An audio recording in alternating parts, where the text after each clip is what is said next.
Listo. Buenas noches, chicos. Entonces, hoy vamos a trabajar sobre el tema de biomas. No les mandé la presentación porque estuve haciendo, o el video más bien, porque estuve haciendo unas modificaciones y la idea es explicarlo pues cortamente. Básicamente lo de la infografía sobre biomas es similar a la que estuvimos trabajando en la parte de biología. O sea, es realizarla también con dibujos y realizarlo del paso a paso y tener en cuenta lo del tema de la bibliografía. Y otra cosa es que recuerden entonces que lo único que deben entonces pegar de la web son las imágenes, no pegar textos. En cuanto a eso, ¿tienen alguna pregunta? Ya estuvieron de pronto como mirando algunos de los biomas. Profe, yo tengo una pregunta y es que, por ejemplo, en caso de que la infografía, pues como pues tiene información que siempre ocupa, pues parte de la infografía, mayor parte. Si en la infografía no hay como iconos, sino más que todo como imágenes representativas de los biomas o una imagen para cada bioma, ya que son dos, no hay problema con esto. O sea, de todas maneras se cuenta como si fueran iconos. Yo les puedo dar la opción de que trabajen la infografía no en en un solo archivo, no, sino que pueden trabajar dos archivos. Es decir, hacen, por ejemplo, en un archivo hacen todo lo de la infografía, por ejemplo, de biomas de tundra y en la otra parte sería la de, por ejemplo, bosque tropical. Entonces, para que tengan pues como más espacio para poder desarrollar todo el tema de texto e imágenes. Profe, pero en caso de que no sean dos infografías, pues no se hagan dos partes, sino pues como, por ejemplo, yo ya la realicé, es más, ya la envié. Y como en el semestre pasado, pues la envié en una sola imagen, más el Sí. paso a paso. Pues no me cupieron símbolos ni bibliografía. La bibliografía la puse en el paso a paso, ¿cierto? Ah, también se puede hacer Pero así. y en la infografía fueron las imágenes representativas, pues una imagen representativa para cada idioma, más la información que usted nos pidió. Pues así pues queda bien. Pues la idea era que pusieran imágenes, por ejemplo, de los diferentes animales, de la diferentes vegetación que hay, que es como lo más representativo de esa parte pues de los biomas. Profe, yo también terminé la infografía, pero yo Sí. hice dos, una con texto, pues comparando como el clima de uno con el otro, y en otra puse nada más como las imágenes comparando los dos biomas. Sí, Pues hice una con texto y otra con imágenes. Así está bien. también se puede hacer de esa manera. Igual Alexa, los que ya la hayan enviado y deseen como modificarla para que les quede mejor, lo pueden hacer. Me la pueden enviar al correo. Si de pronto la plataforma no se las deja montar, me la pueden enviar al correo para que hagan esas modificaciones, porque es que la idea de lo de colocar las imágenes es que ustedes puedan observar esas diferencias en cuanto a lo de los animales y en cuanto a lo de la vegetación. O incluso, por ejemplo, si están haciendo comparaciones con, por ejemplo, con lo de la parte de biomas de tundra, ver qué tan diferente es comparada con un bosque tropical por el tema de lo de la temperatura, que casi siempre esas zonas van a estar es como congeladas y llenas de nieve. Ah, bueno, profe, muchas gracias. Si consideras, pues no sé, yo pienso que eso es como para poder que ustedes puedan observar claramente como esas y que me puedan mostrar claramente esas diferencias. es más con el objetivo de que las mejore. Profe, y en caso de que yo quiera pues, hacer como también un comparativo de imágenes o pues modificar la infografía, también la tengo que añadir el paso a paso pues, al documento que ya le envié. No, porque igual de todas maneras yo sé que tú la estuviste ya trabajando, pues entonces no hay ningún problema. Ah, bueno, profe, gracias. Con gusto. ¿Alguien más tiene preguntas al respecto?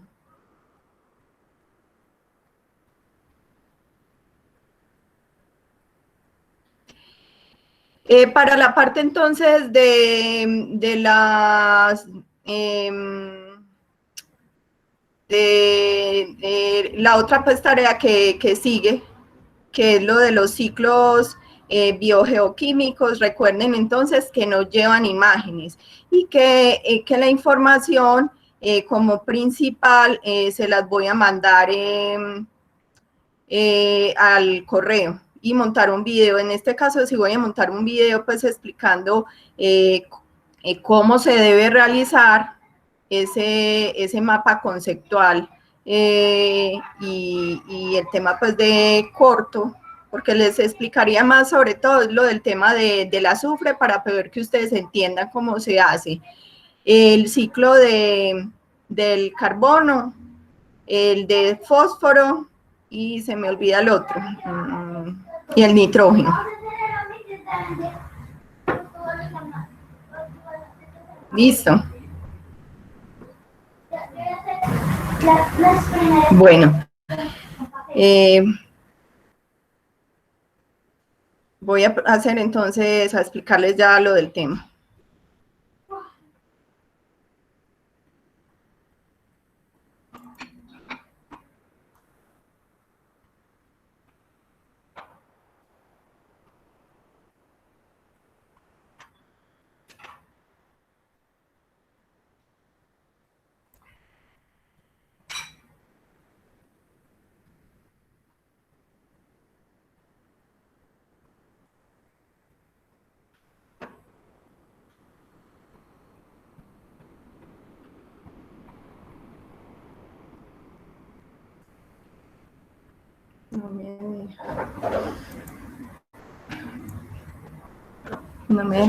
No me deja ponerlo completo.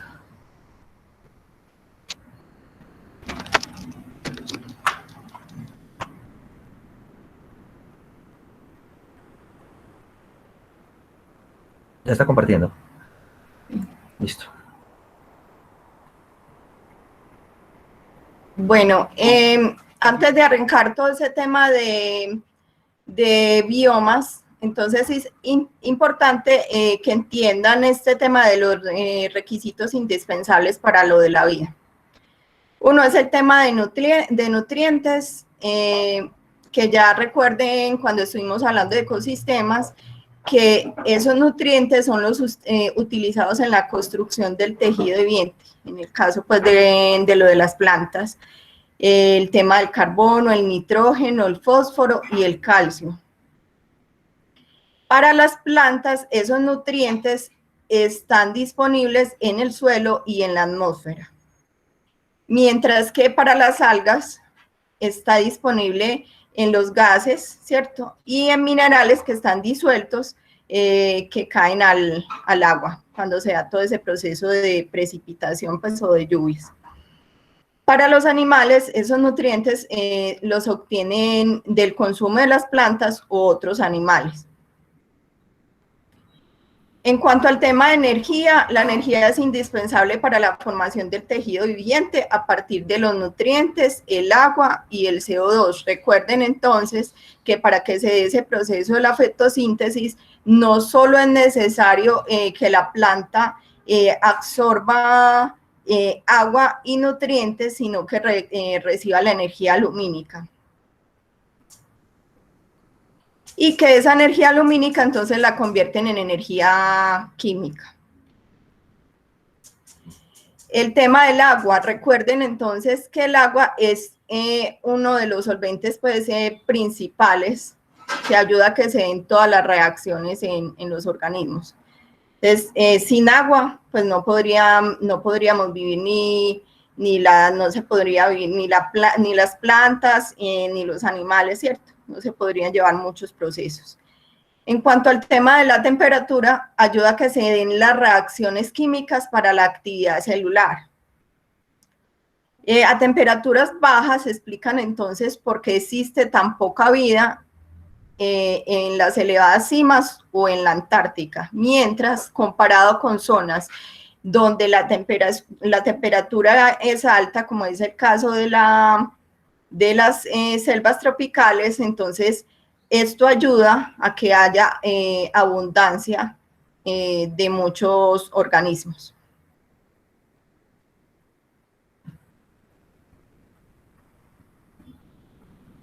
Bueno, el clima. Para conocer el clima es necesario entonces saber la temperatura promedio, las precipitaciones, la humedad, la velocidad de los vientos en un área determinada. Esto afecta, la temperatura está afectada entonces por varios factores: la latitud, la elevación o la altura y la proximidad a las montañas o océanos. ¿Qué es entonces la latitud? Es la distancia en grados, o sea, el ángulo contada entre un punto de la Tierra y el Ecuador. La latitud va de 0 grados en el Ecuador a 90 grados en los polos y puede ser norte o sur. Se utilizan entonces los paralelos para determinar la latitud. Entonces, un ejemplo de esto sería que la latitud sería 32 grados, 36 minutos sur. Entonces, cerca del ecuador, con 0 grados, los grados del sol llegan en línea directa sobre la superficie durante todo el año. En esas zonas, en zonas hacia el norte o sur, llegan a la Tierra formando ángulos, por lo que la intensidad lumínica no es la misma. Entre mayor sea la latitud hacia el norte o sur, la energía solar no es la misma durante todo el año. Entonces, ¿cómo se explica eso?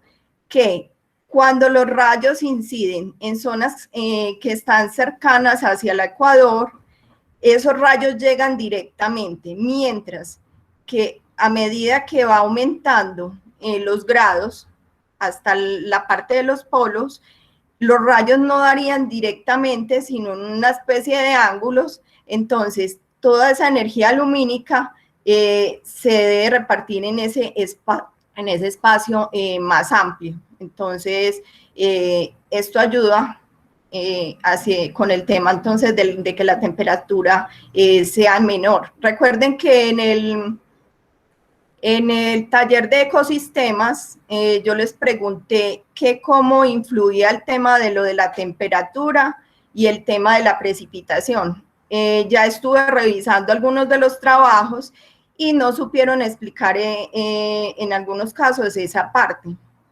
Recuerden entonces que yo les decía que les mostraba unas imágenes donde les decía que a mayor temperatura y a mayor precipitación va a haber entonces mayor cantidad de biomasa. ¿Por qué? Porque a mayor temperatura entonces van a recibir mayor energía lumínica de esas plantas y esa energía lumínica va a ayudar a que se dé todo el proceso de la fotosíntesis. Mientras que el tema de lo de la precipitación tiene que ver es con qué. Para poderse llevar también el proceso de la fotosíntesis es necesario el agua para que se dé toda esa reacción. Entonces, en las zonas donde hay poca precipitación, va a haber entonces, se va a desarrollar menos ese tema de la fotosíntesis.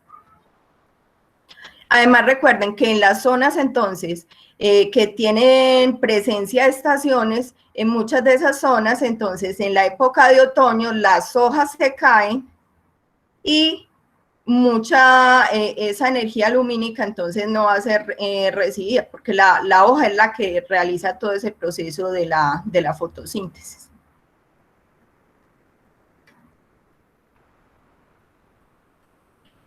Bueno, en el ecuador el aire caliente saturado de humedad se eleva con facilidad. Conforme se va elevando el aire, se enfría y la humedad en él se condensa y se precipita a la tierra en forma de lluvia. Por esta razón, las regiones del mundo alrededor del Ecuador, llamadas trópicos, no solo son las más calientes, sino las más húmedas.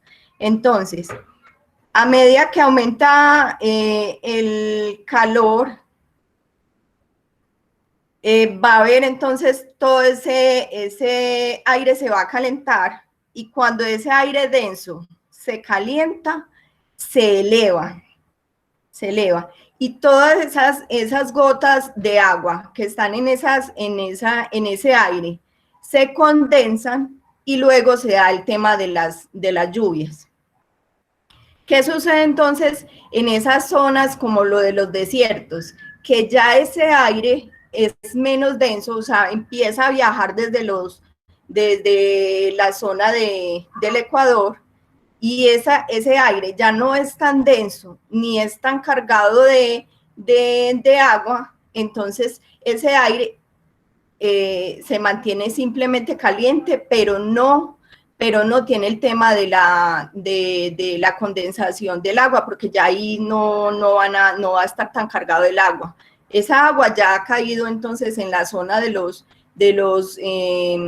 trópicos, y viaja solamente ese aire seco hacia los desiertos. Y a medida que va aumentando en el grado, ¿cierto? Va viajando hasta la zona de los polos, ese aire sigue siendo menos denso, se sigue calentando menos porque le está llegando menos energía lumínica, y por ende se va a mantener más frío.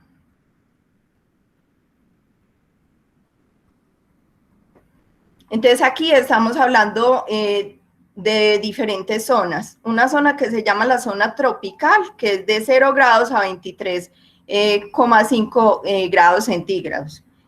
Que en esa ya les explicaba que los rayos dan directamente, el aire entonces es más denso y sube, se condensa ese aire y se da la precipitación. En el caso de los subtrópicos, como es el caso de los desiertos, también les decía, ese aire ya es menos denso, menos cargado, entonces ya menos cargado pues de agua, y por eso se hacen las precipitaciones, pero en muy pocas épocas del año. La zona templada, que es de 40 grados a 60 grados, que en ese caso estarían algunos bosques templados y algunas praderas. En este caso, entonces, las temperaturas medias aquí son mucho más frescas que en los subtrópicos. Y como les decía, entonces, por el grado de inclinación de esa energía lumínica de los rayos de sol, entonces recibe menos energía lumínica, y al estar entonces más frío y menos cargado entonces de agua, se puede dar precipitaciones, pero generalmente esas precipitaciones, sobre todo en época de invierno, se dan precipitaciones en forma de nieve. Y la zona más fría, las zonas polares, entre los 60 grados de latitud y los 90. Entonces, son las que menos calor reciben, es decir, en menos energía lumínica. Y en ese caso, la vegetación solo es posible durante unos pocos meses. En esas zonas, la vegetación generalmente, como está, se dan esas capas grandes de hielo. En época de verano, esas capas de hielo se derriten y se da vegetación muy pequeña.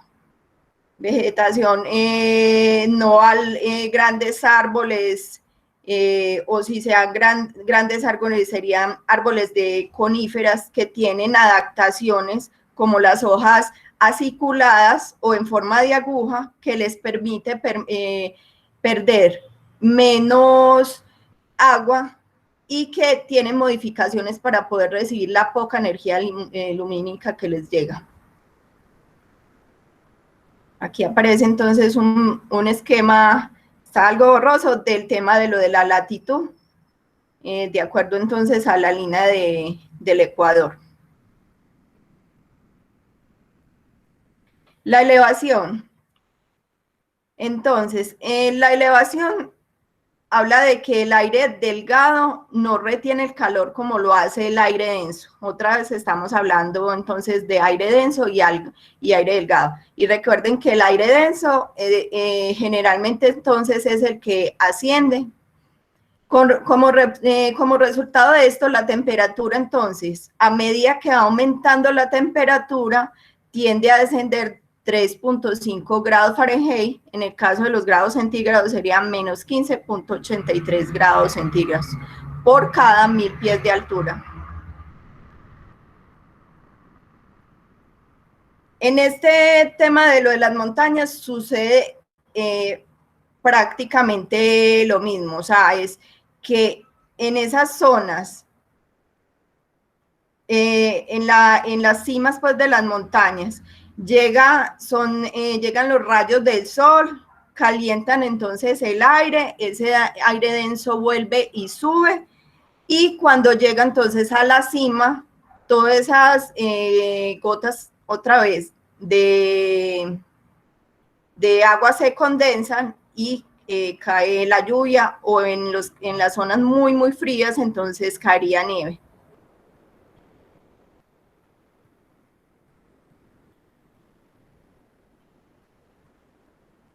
Acá entonces estamos explicando el tema de lo de la presión atmosférica, que también tiene que ver con el tema de lo de la temperatura y con el tema del aire denso. Entonces, a mayor presión atmosférica, el aire va a ser más denso. ¿Eso cómo sucede? Entonces, en las zonas que están cerca de los mares, o sea, las costas, entonces ahí la presión atmosférica es mayor. El aire entonces se hace más denso, y a medida que va más denso entonces el aire, recuerden entonces que todo es como cuando uno tiene el aire en un globo y están entonces todas esas partículas del aire chocando y ahí represadas, moviéndose, moviéndose, moviéndose. A medida que va ascendiendo ese aire se expande y se vuelve menos denso, y en esas zonas altas de las montañas, entonces la presión atmosférica es menor. ¿Por qué, por ejemplo, cuesta respirar en esas zonas altas? Porque la presión es menor, entonces hay menos presión para que todo ese oxígeno ingrese al cuerpo, y en esos casos entonces es lo que se da como el soroche, que es como da dolor de cabeza por la falta de oxígeno que llega al cerebro. Y en cuanto al tema de lo de las cercanías con los océanos, también puede modificar el tema de lo de la temperatura. Por ejemplo, hay zonas donde esos océanos le llegan corrientes de agua muy frías, y eso ayuda a que zonas que no son por temperatura, no deberían ser con temperaturas tan menores, ayuda a que esas zonas, por llegar esas aguas frías, se tornen más frías. Eso pasa, por ejemplo, con el desierto con las ciudades de San Francisco y Los Ángeles, que entonces tienen temperaturas más bajas de lo esperado por la latitud, porque las corrientes oceánicas entonces les llega esa agua fría del Ártico que recorre las costas oeste de los Estados Unidos. O sea, esas corrientes oceánicas que vienen del Ártico llegan a esas ciudades que tienen esos mares, y la temperatura se torna mucho más baja. En el caso de las Islas Británicas es lo contrario, que se debería esperar que por el tema de la latitud tengan temperaturas menores, pero debido a que las corrientes oceánicas que vienen del Golfo cerca al Ecuador, se mueven hasta esa zona de las Islas Británicas y esas aguas son más calientes, entonces hacen que esas islas tengan una temperatura un poquito más alta. Bueno, entonces ya observamos, o los biomas van a estar entonces intervenidos por el tema de la latitud, la elevación, la proximidad a las montañas y los climas que se originan dando como resultado entonces 7 clases principales de biomas. El tema de la tundra, el bosque boreal, los bosques templados, bosques lluviosos, desiertos, pastizales y zonas acuáticas. Dentro de las zonas acuáticas entonces están las zonas de agua dulce y las zonas de los océanos. Y dentro de las zonas de agua dulce puede ser ecosistemas lénticos, que son los lagos, que son los embalses, y ecosistemas lóticos donde el agua corre, entonces ríos, riachuelos. Bueno, ¿qué sería entonces un bioma? ¿Es un paisaje bioclimático o un área biótica? Son conjuntos de ecosistemas. En este caso, cuando yo les estuve explicando lo de las jerarquías de clasificación de los ecosistemas, empezábamos entonces por la biosfera, luego bioma, luego ecosistema, luego poblaciones, organismos y se me olvidó uno, comunidades. Antes de poblaciones estaba comunidades, poblaciones y organismos. Ya entonces hablamos de que esos conjuntos de ecosistemas están caracterizados porque son grandes extensiones de superficie terrestre o acuática. ¿Y qué comporten esas regiones? Puede ser que hayan bosques tropicales en otra zona muy alejada, por ejemplo, por ejemplo, de acá de Sudamérica, pero están a la misma altura, entonces, de la línea del Ecuador. Y presentan en ese caso, entonces, la latitud similar, alturas similares, flora y fauna similar. Entonces, por eso se consideran dentro del mismo conjunto.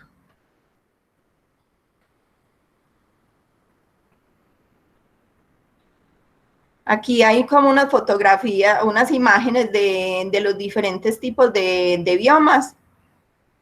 Las clasificaciones o las imágenes y los nombres cambian mucho dependiendo de las zonas. Miren que en esta imagen les estoy mostrando muchos más biomas de los que antes les había hablado, que eran 7. Acá están entonces hablando de tundra, taiga, bosque templado, estepa, selva subtropical, vegetación mediterránea, bosque monzónico. En este otro, entonces están hablando de bosque tropical, chaparral, praderas templadas, bosques de coníferas, sabana, polar y montaña, desierto y bosques templados. Este esquema entonces habla de forma resumida de los diferentes entonces biomas. En el caso de los ecosistemas marinos se habla de 2 zonas, de la anérica y de la pelágica. Y dentro de la pelágica se habla de 3 partes, epipelágica, batial y abisal. Cuando entonces estemos en el último tema, en la última unidad, que es la de ecosistemas acuáticos, yo les voy a explicar los diferentes tipos de biomas dependiendo de la profundidad en el mar. Aquí otra vez entonces una tabla que habla de los ecosistemas dulces y de agua dulce y de los ecosistemas marinos, de los que ya les había hablado un poquito. Y vamos a empezar el tema de lo de la clasificación. En 1950, Holdridge empezó a hablar de este tema de biomas. Fue uno como de los pioneros en este tema. En 1970 y 1980 se buscó entonces entender las relaciones entre los parámetros y propiedades energéticas de los ecosistemas. Entonces, esto que permite la predicción de las tasas de captura de energía y la transferencia entre los diferentes componentes de los ecosistemas. De las tasas de captura de la energía, recuerden entonces que es lo de cómo toma entonces la planta esa energía lumínica y luego cómo esa energía lumínica es transformada en energía química. Y por último, en biomasa. En 1978, un estudio de Sim y otros compañeros sobre las praderas de América del Norte encontró una correlación positiva entre la evapotranspiración. La evapotranspiración tiene dos términos. Uno es el tema de la evaporación, que habla de que esa agua que está sobre las superficies, entonces, se evapora, ¿cierto? Cuando le llega la energía lumínica. Y la transpiración es el otro tema, es que esa agua que sale de los organismos, de las plantas y de nosotros, los animales. Y también hablaba de la producción primaria neta por encima del suelo, que ya les había hablado, que entonces es el tema de la biomasa, que en este caso entonces lo estaban tomando como gramos, metros cuadrados por año. El sistema entonces de clasificación de Holdridge utiliza el concepto de zona vida y se basa en los siguientes factores. Entonces, en Holdridge van a tener en cuenta el tema de la temperatura media anual, la precipitación anual y la relación de la evapotranspiración. Whittaker entonces hablaba del análisis de gradientes, de patrones de ecoclimas. Ecoclimas, ¿qué significa? Variación continua de las condiciones ecológicas o de ecotipos que son subespecies de una especie adaptada genéticamente a un hábitat. Supongamos, yo tengo un cucarrón, ¿cierto? Y ese cucarrón se adaptó a esa área. Sucede alguna desastre, ¿cierto? Entonces, ese cucarrón, luego ese desastre se cruza con otro miembro de otra especie y daría una subespecie. La clasificación entonces de Walter. En este caso, Walter tenía en cuenta el tema de la precipitación y la temperatura, y él hablaba entonces de 9 grandes biomas: ecuatorial, tropical, subtropical, mediterráneo, templado, nemoral, continental, boreal y polar. También para él era importante el tema del clima y los tipos de vegetación. En el sistema de Bailey se basa en el clima y está dividido en 7 dominios: polar, templado, húmedo, seco, húmedo, húmedo tropical, con además otras divisiones basadas en temas de clima, como las subártica, cálido, templado, caliente, templado, subtropical, marinos y continental, y de tierras bajas y montañas. Y la clasificación de la WWF, que ahí identificaron los llamados tipos principales de hábitat, que hablan de 14 tipos de hábitat principales terrestres, 12 de agua dulce y 7 marinos. Entonces, miren que cada clasificación tiene en cuenta unos parámetros y les da como unos aparecen unos tipos diferentes de hábitat. El que más se utiliza entonces es el de Holdridge. Y ese tipo de clasificación, yo les voy a mostrar más adelante porque ya estuvieron viendo cómo. Entonces, este tipo de clasificación tiene en cuenta lo del tema de la latitud, que de acuerdo a la latitud, entonces, tiene diferentes nombres. Polar, que entonces tiene una temperatura de 0 a 1.5 grados centígrados. Y los pisos altitudinales se llamarían nival. Subpolar o tundra, que habla de que la biotemperatura es de 1.5 a 3 grados centígrados y el piso altitudinal sería alpino. Boreal, que tiene una biotemperatura de 3 a 6 grados centígrados y se conoce como subalpino. Y templado frío, que habla, que tiene una biotemperatura de 6 a 12 grados centígrados y se conoce como montano. Templado cálido de 12 a 18 grados centígrados y se conoce como montano bajo. Y subtropical de 18 a 24 grados centígrados que se conoce como premontano. Tropical mayor a 24 grados centígrados y se conoce como basal.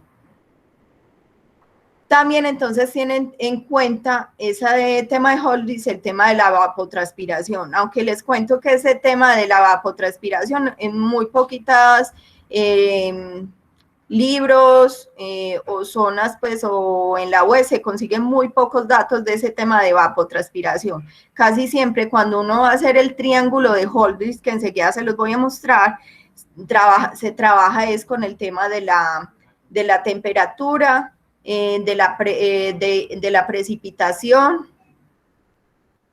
y eso es lo que ayuda a trazar pues el triángulo y de la altura, perdón, también. Entonces, en ese caso de la evapotranspiración, hay diferentes entonces provincias de humedad. Una que es la superhúmedo o pluvial, luego la superhúmedo o muy húmedo, luego húmedo, subhúmedo o seco, semiárido, árido, periárido y superárido. En ese caso ya serían zonas pues que son demasiado áridas. Este es entonces el triángulo. Observen entonces que a mano derecha están hablando de la temperatura, también sobre el eje inclinado se está hablando entonces de la precipitación, y en la parte de abajo se estaría hablando entonces de lo de la altura. Y al lado izquierdo estaríamos hablando de la latitud. Aquí entonces hay otro triángulo, no es muy claro, pero es el que se trabaja pues como en español, porque el otro observen que está en inglés y en este está en español. Entonces hablaríamos de zonas de tundra, de zonas muy húmedo o páramo, de bosque húmedo, de estepa, de matorral desértico, de bosque muy húmedo, y al lado entonces derecho se sigue manejando el tema de la temperatura, y en la parte de abajo el tema de la precipitación y evapotranspiración. Entonces, si yo tengo la temperatura, en ese caso, mire que estoy colocando un ejemplo de 18,9, que es la raya que está en rojo. Luego vengo y busco, en verde está los milímetros, o sea, la precipitación. Voy y busco, y esa zona que yo busqué tiene una precipitación de 2.552 milímetros. Y en la parte de abajo, entonces está el tema de lo de la de la altura. Y al lado izquierdo todo el tema entonces de la latitud. Y así entonces es que trazan el triángulo y donde converjan entonces las diferentes, las dos rayitas, por ejemplo, convergieron o se unieron en el lado en el bosque muy húmedo. Quiere decir entonces que si yo fui a una zona, hice un análisis donde encontré que tengo un 18 grados centígrados, 18.9 grados centígrados y una precipitación de 2.552. Y esos dos valores convergieron ahí, me da que ese bosque donde estuve haciendo todo el estudio, entonces va a ser un bosque muy húmedo. Y buscando esa información de cómo serían entonces la fauna y la flora de un bosque muy húmedo, puedo compararla con las observaciones que hago. Entonces que este bosque muy húmedo es característico, entonces la presencia de líquenes, la presencia entonces por ejemplo de cedros, otro tipo de vegetación, es característico la presencia entonces de algunos ratones pequeños. Eso lo comparo con las observaciones entonces que yo haga.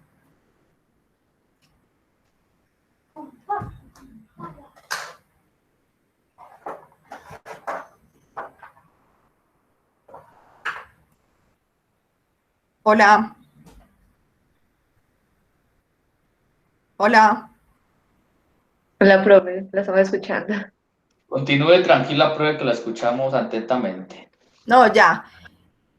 ¿Tienen alguna pregunta al respecto de esto de biomas? No, profe, mi duda era con el triángulo de Oltrich, pero ya usted lo aclaró. Sí.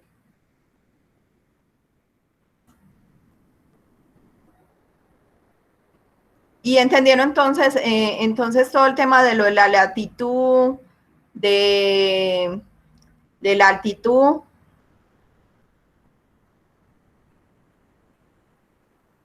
Sí. Bueno, ya saben, igual que si tienen alguna duda, pueden escribirme al correo o ponérmelo por el grupo del WhatsApp. Recuerden que Janet Patricia es la que es como la administradora del grupo de WhatsApp. Por ahí también les escribo y les mando documentos, pero generalmente toda la información la estoy mandando al correo o ustedes la pueden observar que está también en el Drive. Listo, profe, muchas gracias. Bueno, gracias a ustedes. Gracias, profe.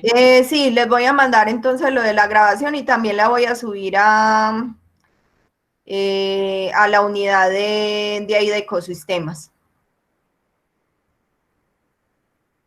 Y les voy a recordar algo muy importante porque he estado observando ahora que he estado calificando lo de ecosistemas, que algunos no están teniendo en cuenta lo de las citas y lo de las referencias. Recuerden que de acuerdo a lo de las normas APA, y yo ya voy a empezar a ser más estricta con eso, porque es que, o sea, ustedes ya tienen muchas herramientas para realizar bien ese tema de la bibliografía y de las citas. Profe, Bueno. qué pena, aquí vuelve otra pregunta sobre las bibliografías. Por Sí. ejemplo, yo soy una persona que hace las bibliografías, pues que Word programa con las normas APA. Sí. Entonces yo pongo los datos y Word llama la bibliografía como tal y al final del documento pone la tabla. ¿Esa Sí. bibliografía es aceptada por usted? Sí, sí.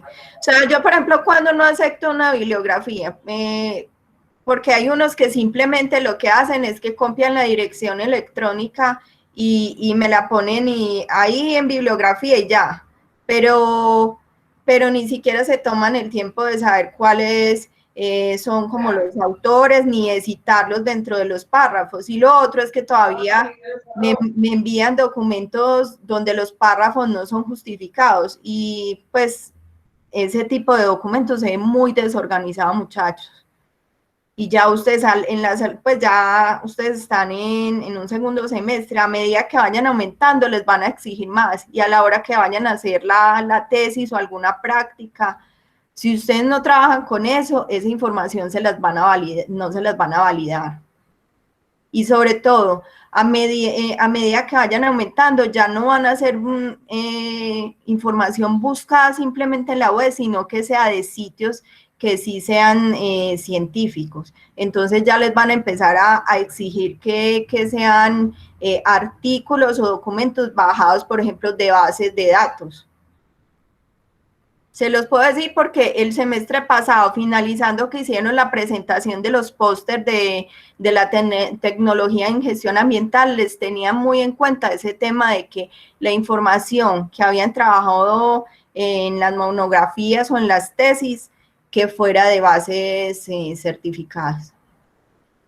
Entonces, para que se vayan acostumbrando a eso, no es fácil, pues no es difícil manejar las bases de datos de la universidad. Ustedes se meten por la parte de academia y ahí está el link para buscar las bases de datos. Y es simplemente, inclusive ustedes pueden pedir asesoría con las chicas de la biblioteca para que ellos les den explicación del manejo de las bases de datos. Lo otro es que ustedes también pueden buscar información más clasificada en ese tema de Google Scholar. Ustedes se meten a Google, le dicen Google Académico y ahí les aparece el Google Académico o Scholar.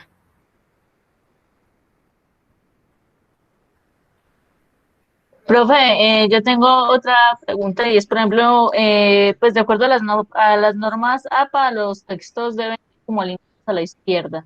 Si uno justifica el texto, pues como para que sea más ordenado, estaría incumpliendo las normas APA como tal. O sea, sería un error ahí en el texto. Depende, pues a mí me gustan los textos justificados, ¿cierto? Y como tú nombras la norma APA, lo trabajan de otra manera. Pues para mí es más organizado trabajar el texto justificado, pero ya a la hora de ustedes presentar, por ejemplo, lo que yo les decía, la monografía o un trabajo de tesis, ¿cierto? Si les exigen las normas APA, las deben trabajar tal cual como se las pidan. Entonces, en ese caso, no iría el texto justificado, sino como lo están pidiendo. Ah, bueno, profe, muchas gracias.